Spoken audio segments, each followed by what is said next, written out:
Okay. So we've gone over, all this stuff right here. Why you should be holding trades at TP, average win rate, and the journaling part of it. Like, if you're not journaling, you gotta start. Like, just start journaling. It doesn't mean like you're literally sitting there.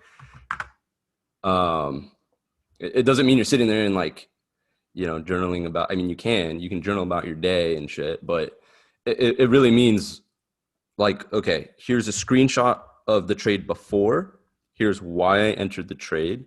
Here's the time I entered the trade. Here's the screenshot after. Okay. And then you rate yourself on that trade. Okay. And you can rate yourself how that trade went. Did it, like, what your expected R? Like, let's say my expected R on this trade is 1 to 5. But for some reason, I closed that at 1 to 3. Then you can grade your trade. Why did I exit at 1 to 3? Was it because I was nervous? Was it because something happened in the setup where it flew and I just got scared and I closed out? Like right now I'm mentoring my cousin, and shit, there's more people. I'm mentoring my cousin, and I got him in a really sick trade. He was going to pass FTMO in one trade on his first trade. And it was basically my trade, right? I was just helping him out. But, I helped him out, and I was like, look, leave this thing overnight. Don't fucking touch it. Go to sleep, wake up, and you'll be done. That's it. And of course, he stayed up all night, got 1 hour of sleep, watched every little fucking tick. And what did Price do? It was similar to this move. So he got the entry, and then it bounced up like this, and then it went like this, and he got nervous, and then closed out his trade up here, next to break even for like maybe $150. And that's why it's, if you have a setup, you leave your SL into logical areas, you have alarms and alerts, and you have your TP set, everything's set. It's a model. You let it go, you let it do its thing. You don't sit there and just, if you're playing on M1, if you're playing on an M1 time frame, right? And let's not look at Asia right now. But if you're playing on an M1 time frame and you're scalping, like if you're a scalper, then you have to be paying attention to your trade. Okay. But if you are getting a very nice entry from somewhere that you can hold that trade intraday, then it's fine. You know what I mean? But if you're a scalper, like, you're going to have to manage your trades. You enter here, exit here. Or if you're planning to hold it, where's the next supply zone here? Like, you might have to exit here and watch price. Does it make new supply and break it? Like certain things as a scalper, you're going to have to manage your trade accordingly, because as a scalper, you're also stacking positions, but you're also missing a lot of the moves because you're just playing M1 in time frame. Some people do it very successfully. I used to do this all the time, but I like my freedom now. Trading can really, you can really build like a mental prison if you trade all day long, and you don't want to do that for yourself.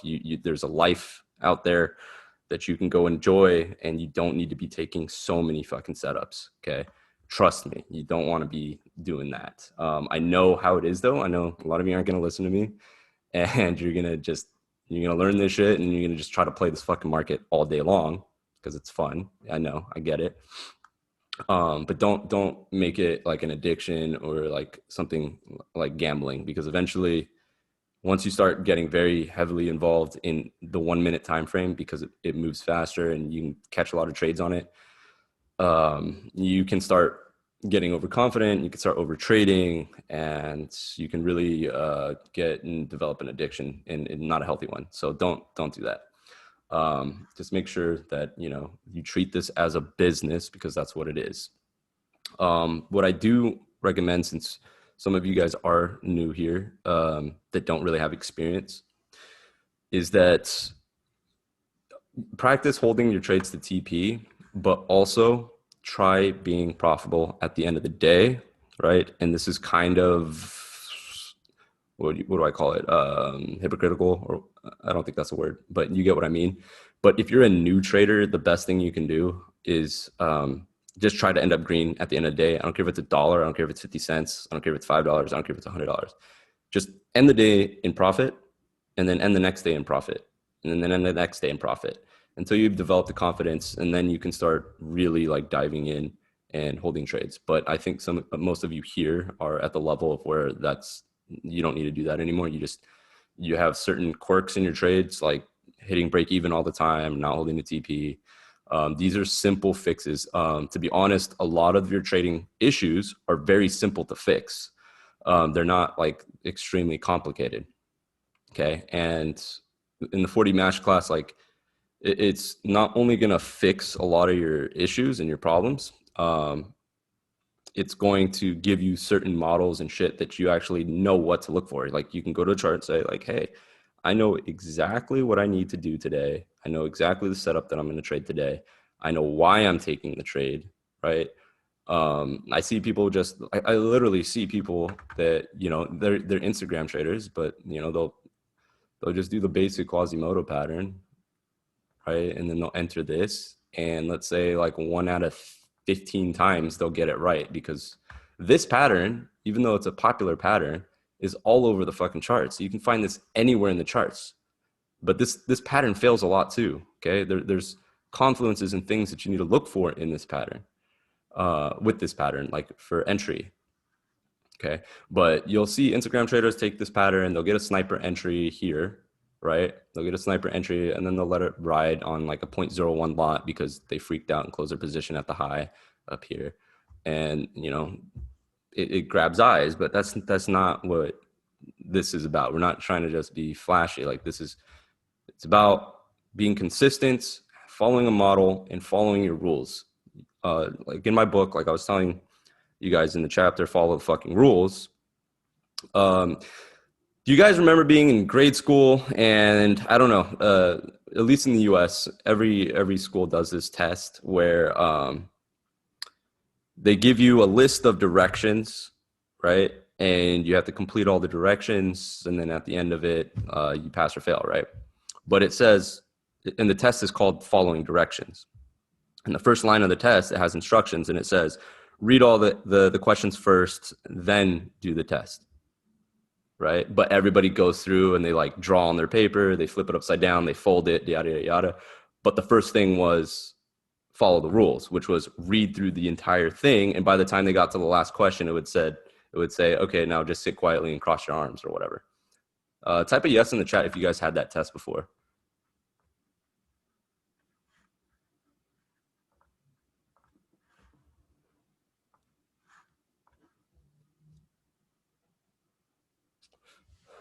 Right. Okay. So anyways, yeah, it was a test about following rules, and that stems to trading. It's literally following your rules. Okay. If you just follow the rules and if you have rules, you don't get emotional because there's no point. You have rules, you know your model, you know your average win rate. You're going to say it over and over again until you get grained in your head, right? You follow the rules, and that's it. Okay. Like don't overcomplicate it. Like that's what people mess up, is they have no rules. They have no system. They know a pattern. They know what a POI is. They know what an order block is. They wonder why it never works, or, whatever their issue is. And it's because they just don't follow rules, and they don't have a plan, and they don't have a setup, and they don't know what to look for. All right. I'm going to start taking questions if you guys want to. Is there like a raise your hand feature in this thing? Does anybody know? What about M1 entries for a swing position? Would you need to continue watching that as well? No, not for me.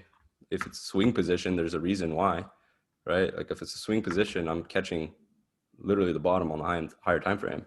So no, I don't worry about that. I'll get M1 entries all the time on a swing position, but just because it's an M1, that doesn't mean anything to me. Like M1 entry is happening because that's part of the setup, because that was the setup displayed. If it's an M5 entry or an M15 entry or an H1 entry, like you're leaving money on the table because you're waiting on M1 entries. Does that make sense? So like, let's say I have a M1 entry, but it misses my POI because I'm over, what's the word I'm looking for? Reducing my POI, right? Or oversimplifying it. I'd rather not miss the trade. Like I said, I'd rather be in profitable trades. For personal accounts, depending on where you're from, I use Prosperity FX, and Eagle FX, and I know some people use KOT, KOT4 or something like that. I know my buddy Bill catches pips. He uses that, and he's a great trader. So I always respect his recommendations with brokers. But I use those because of the leverage. Does anybody have other questions you want to ask?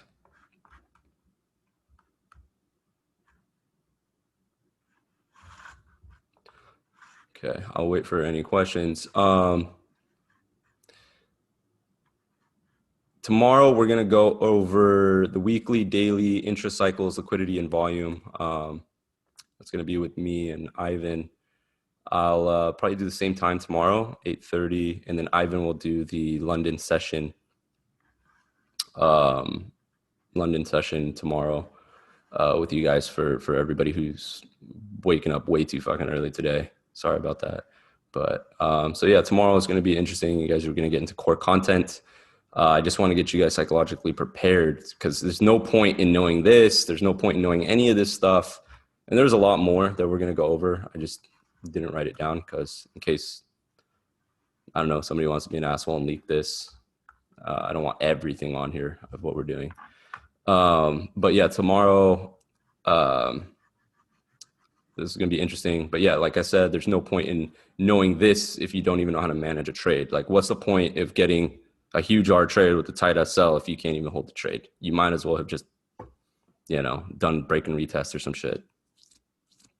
Can you clear up kill zone times from the preliminary vid? It wasn't too clear. Yeah, so I'll write it down right here if anybody wants to write it down. For Asian, it's 8 p.m. to 12 a.m. This is PST time, by the way. Or sorry, EST time. And then 12 a.m. to 2 a.m. It's gapping hour. Gapping. And then from 2 a.m. to 5 a.m. it's London. And then from 8 a.m. to 11 a.m. is NY. This right here, from 11 a.m. to 2 p.m. is London close. Sorry, 1 p.m. Okay, so if you guys want to write that down, these are my kill zone. I don't really trade the London close like this. I just use this whole entire thing as a New York zone, and you'll see why later. Okay. Did I spell that right? I guess it is gapping. Can you clear up close zones? It was do clear legend cheers. Okay, cool. Any other questions, guys?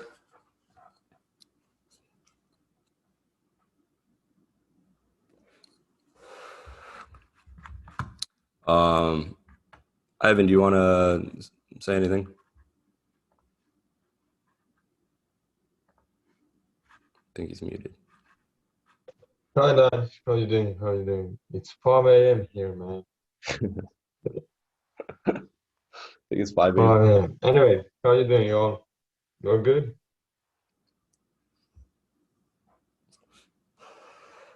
All right, we're gonna start tomorrow with a basic daily cycle, and we're gonna advance even further into it. We're gonna do a little bit of daily cycle details, like when to take a trade, specific timings when to take a trade, when to exit a trade based on timings, and what happens overall during weekly cycle when it comes to timings. What are manipulations in the market happening during daily cycle, and what is happening during weekly cycle.